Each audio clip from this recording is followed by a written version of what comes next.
It's time to say goodbye to this beautiful place.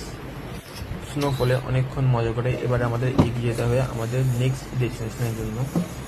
ঘড়িতে এখন 3টে বেজে গেছে। ওয়াইপির দিয়ে কাছে বরফ ফিল করে এবার আমরা যাব আবার নেক্সট ডেস্টিনেশন তাওয়াং। স্নোফলের মধ্যেই গাড়ি নিয়ে আস্তে আস্তে এগিয়ে যেতে হবে। এখন আমরা সেলাপাস থেকে টুয়ার্ডস তাওয়াং এর দিকে জার্নি করা চালু করছি। চারিদিকে এখন স্নোফল হচ্ছে এন্ড পুরো স্নো এতে ভরা, উপরের দিকে পুরো স্নো জমে আছে। কন্টিনিউ স্নোফল আর ফগের জন্য রাস্তা ভিজিবিলিটি খুবই খারাপ আজকে, বাট এখানকার রাস্তা এতই ভালো চওড়া যে আমাদের গাড়ি চালাতে কোনো সমস্যাই হচ্ছে না। 1 hour later. অরুণাচলের এই সুন্দর রাস্তার ওয়েদারে এনজয় করতে করতে আমরা প্রায় অনেকটাই এসে গেছি।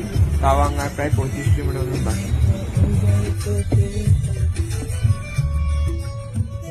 রাস্তা তো কি বলবো, আলাদা ভিউ দারুণ।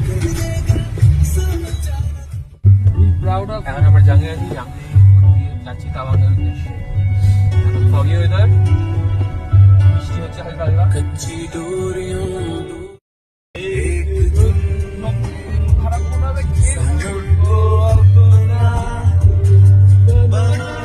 ছটার পর আমরা তাওয়াং ঢুকেছি।